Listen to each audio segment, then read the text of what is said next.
Paz do Senhor Jesus, povo de Deus, louvado seja o nome do Senhor por mais um momento da leitura da palavra. E hoje nós vamos estar iniciando o livro de Eclesiastes.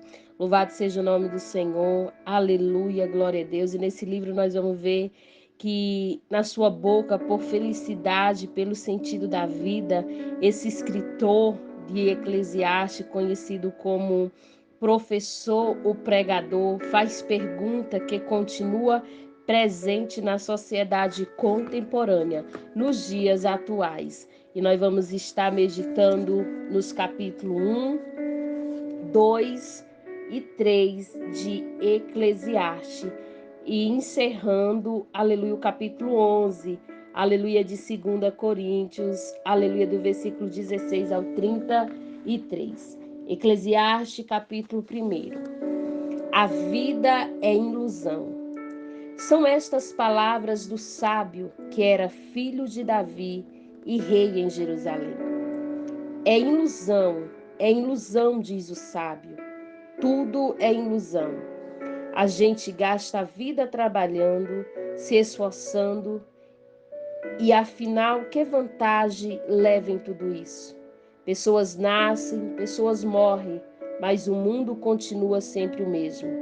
O sol continua a nascer e a se pôr e volta ao seu lugar para começar tudo outra vez. O vento sopra para o sul, depois para o norte, dá voltas e mais volta e acaba no mesmo lugar. Todos os rios correm para o mar, porém o mar não fica cheio. A água volta para onde nascem os rios e tudo começa outra vez. Todas as coisas levam a gente ao cansaço, um cansaço tão grande que nem dá para contar. Os nossos olhos não se cansam de ver e nem os nossos ouvidos de ouvir. O que aconteceu, feito novamente. Não há nada de novo neste mundo. Será que existe alguma coisa de que a gente possa dizer: veja, isto nunca aconteceu no mundo?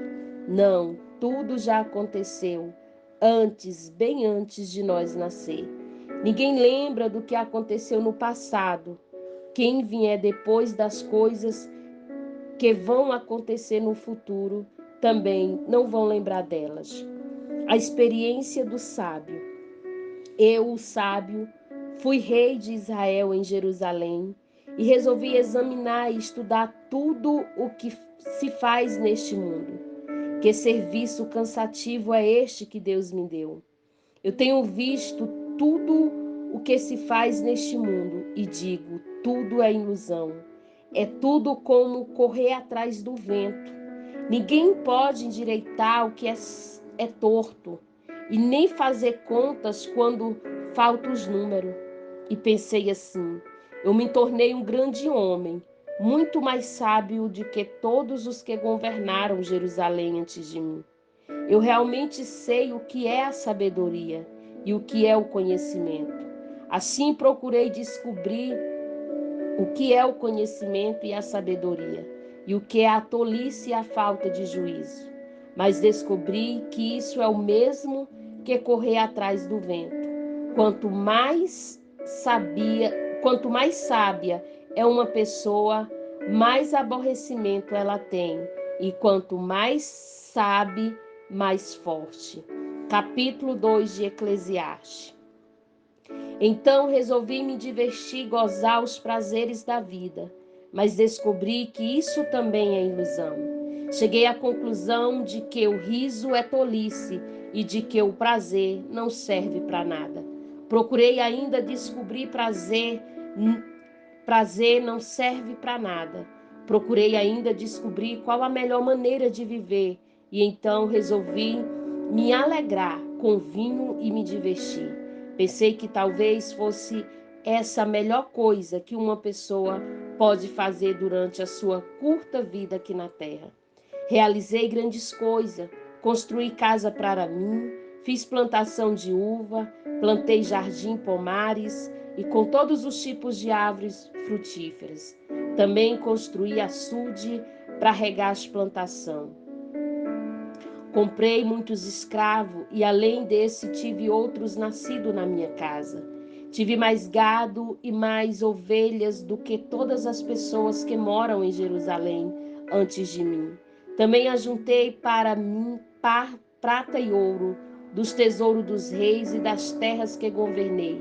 Homens e mulheres que aleluia, homens e mulheres que cantaram para me divertir. E tive todas as mulheres que um homem pode desejar. Sim, fui grande, fui mais rico do que todos os que viveram em Jerusalém antes de mim e nunca me faltou sabedoria. Consegui tudo o que desejei. Não neguei a mim mesmo nem nenhum tipo de prazer. Eu me sentia feliz com o meu trabalho e essa era a minha recompensa. Mas quando pensei em todas as coisas que havia feito e no trabalho que tinha ido para conseguir fazê-lo, compreendi que tudo aquilo era ilusão, não tinha nenhum proveito, era o que se tivesse correndo atrás do vento. Então comecei a pensar no que é sábio e no que é ser tolo ou sem juízo. Por exemplo, será que um rei pode fazer alguma coisa que seja nova? Não, só pode fazer o que fizeram os reis que reinaram antes dele. E cheguei à conclusão de que a sabedoria é melhor do que a tolice, assim como a luz é melhor do que a escuridão. Os sábios podem ver para onde estão indo, mas os tolos andam na escuridão. Porém, eu sei que o mesmo que aconteceu com os sábios acontece também com os tolos. Vai acontecer comigo também. Então, o que é que eu ganhei sendo tão sábio? E respondi: não ganhei nada. Ninguém lembra para sempre dos sábios.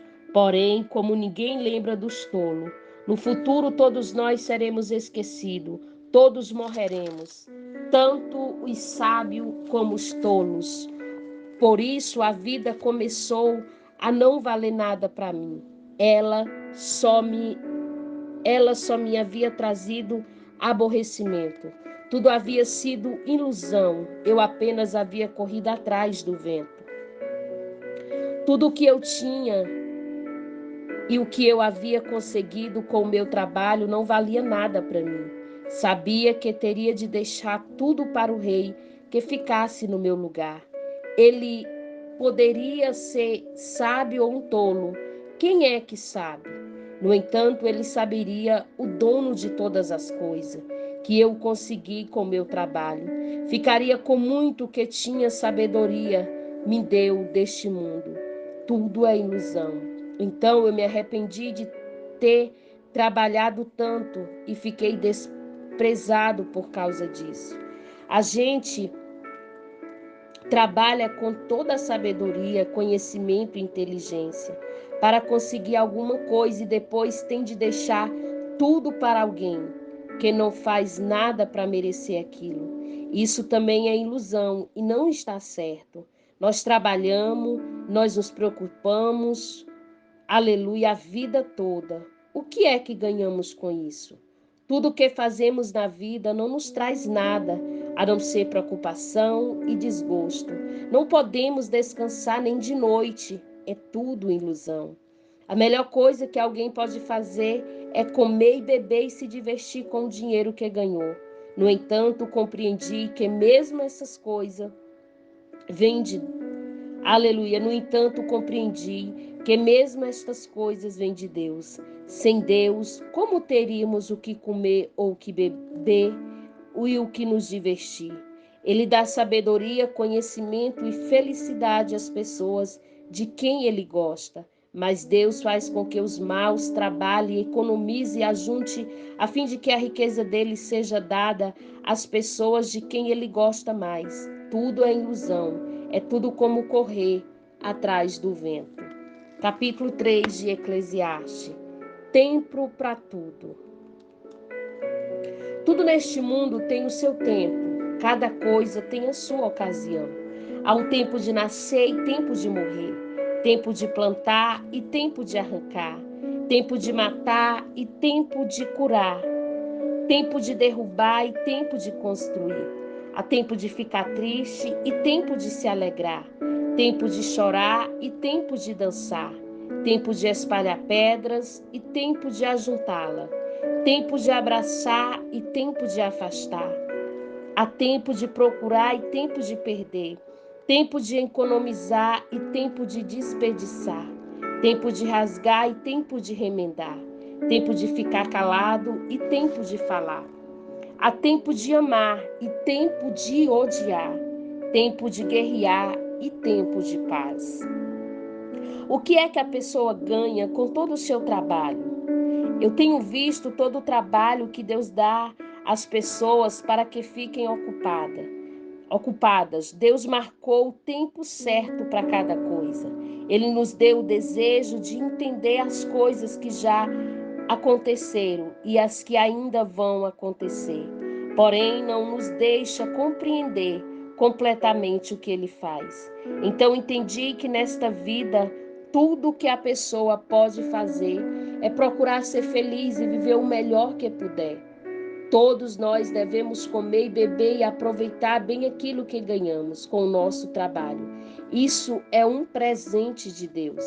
Eu sei que tudo que Deus faz dura para sempre. Não podemos acrescentar nada e nem tirar nada.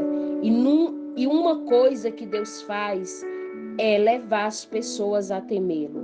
Tudo o que acontece ou que pode acontecer já aconteceu antes. Deus faz com que uma mesma coisa acontece e torne a acontecer. A injustiça no mundo. Neste mundo eu também reparei o seguinte: no lugar onde deviam estar a justiça e o direito, o que a gente encontra é maldade. Então pensei assim: Deus julgará tanto os bons como os maus, porque tudo que se passa neste mundo, tudo que a gente faz, acontece na hora que tem de acontecer. Aí cheguei à conclusão de que Deus está pondo as pessoas à prova, para que elas vejam que não são melhores do que os animais. No fim das contas, o mesmo que acontece com as pessoas, acontece com os animais. Tanto as pessoas como os animais morrem. O ser humano não leva nenhuma vantagem sobre o animal. É ilusão, pois tanto um como o outro irão para o mesmo lugar. Isto é, o pó da terra. Tanto um como o outro vieram de lá e voltarão para lá. Como é que alguém pode ter certeza de que o sopro de vida do ser humano vai para cima e que o sopro de vida do animal desce para a terra? Assim eu compreendi que não há nada melhor do que a gente ter prazer no trabalho. Esta é a nossa recompensa. Pois como é que podemos saber o que vai acontecer depois da nossa morte? Aleluia, glória a Deus. Segunda carta de Paulo aos Coríntios, aleluia, capítulo 11, versículo 16. Os sofrimentos de Paulo como apóstolo. Glória a Deus. Repito, ninguém deve pensar que eu estou louco. Mas se vocês pensam isso, não me receberam como louco, para que assim tenha alguma pequena coisa de que me gabar. De fato, o que eu estou dizendo agora não é o que o Senhor me mandou dizer. Quanto a eu me agabar, o Senhor me mandou dizer: quando eu me gabar, eu estou realmente falando como louco. Já que existe apenas seres humanos, eu também suporto de boa vontade os loucos. Tolere os que mandam em vocês e exploram vocês. Tolere os que os enganam, os que os trata com desprezo e os que lhe dão bofetadas. Tenho até vergonha de confessar que nós fomos tímidos demais e não fomos capazes de fazer coisas como essa. Mas se os outros se atrevem a se gabar de alguma coisa, eu também vou me atrever, embora isso seja uma loucura. Então, eles são hebreus, eu também sou, Eles são israelitas, eu também sou. Eles são descendentes de Abraão, eu também sou. Eles são servos de Cristo, mas eu sou um servo melhor do que eles. Embora, ao dizer isso, eu esteja falando como se fosse louco, pois eu tenho trabalhado mais do que eles e tenho estado mais vezes na cadeia. Tenho sido chicoteado muito mais do que eles e muitas vezes estive em perigo de morte. Em 5 ocasiões, os judeus me deram 39 chicotadas. 3 vezes os romanos me bateram com porretes e uma vez fui apedrejado. 3 vezes o navio em que estava viajando afundou e muitas vezes passei 24 horas boiando no mar. Nas muitas viagens que fiz, tenho estado em perigo de inundações e de ladrões e em perigo causado pelos meus patrícios, os judeus e também pelos não-judeus. Tenho estado no meio de perigos, nas cidades, nos desertos e em alto mar. Também em perigos causados por falsos irmãos. Tenho tido trabalhos e canseira. Muitas das vezes tenho ficado sem dormir. Tenho passado fome e sede. Tem me faltado casa, comida e roupa. Além dessa e de outras coisas, ainda pesa diariamente sobre mim a preocupação que tenho por todas as igrejas. Quando alguém está fraco, eu também me sinto fraco. E quando alguém cai em pecado, eu fico muito aflito. Se existe motivo para eu me gabar, então vou me gabar das coisas que mostram a minha fraqueza. O Deus Pai do nosso Senhor Jesus, o Deus que é bendito para sempre, sabe que eu não estou mentindo. Quando estive na cidade de Damasco, o governador nomeou pelo rei Acretas por guardas nos portões da cidade para me prenderem. Porém, os meus amigos fizeram com que eu descesse num grande cesto por uma abertura da muralha, e assim escapei do governador. E essa foi a nossa leitura de hoje, no livro de Eclesiastes, na segunda carta de Paulo aos Coríntios, e que Deus possa abençoar a sua vida através da poderosa palavra de Deus. Que Deus em Cristo vos abençoe.